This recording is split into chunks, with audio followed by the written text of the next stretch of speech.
So your creator had created and it went fucking sideways, and now you're getting skull fucked from like left, right, center, diagonally, every which way.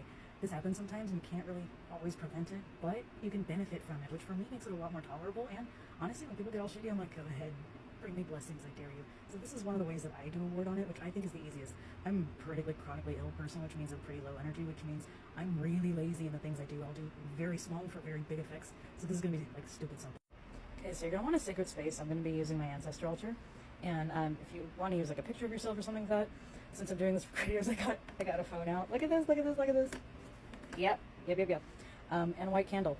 You want a white candle because you really don't want to bring anything else into it. And that's it. That's all the supplies you're going to need. Oh, maybe something to carve the white candle, but like you could even do that with your nails. So you're going to want to do this with your head covered, or your hair covered anyway. Your hair is like a little antenna that picks up all of this stuff, and you basically just want to shut it the fuck up for this process. Because you're gonna want to have, mind my mess behind me, sorry. You're going to want to have a sacred space with like as little energetic other tethers as you can, so that way it's just like your frequency, and you can have a fairly direct channel of all these other ones coming through. So I realized like the little bumpers melted. You know, they had little bumpers so it didn't slam on the screen and break. It melted, and yeah. Anyway, I'll take this with me. Not part of the spell. Let's just ignore this the rest of the time. All right, so you are then going to get your intention of like any energy sent your way is going to turn into, for me, any energy sent my way turns directly into money is the thing that I get. And you're going to have your carved candle. I use the Fahu symbol. You can use whichever one you want, do a sigil, whatever. Or even like the cash symbol, something that just means a lot of prosperity for you.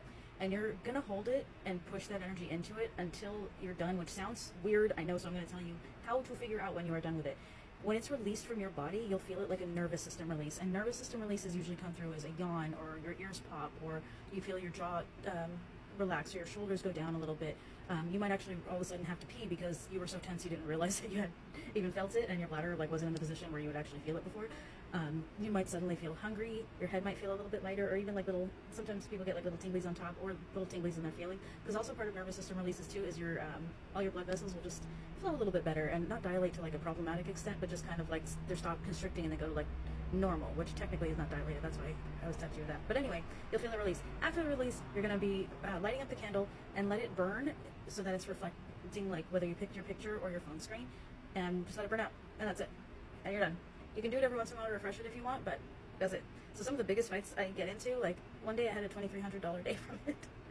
Totally out of nowhere, unexpected payments and stuff. So I mean, try it. It makes people being bitchy on the internet like that much less insufferable.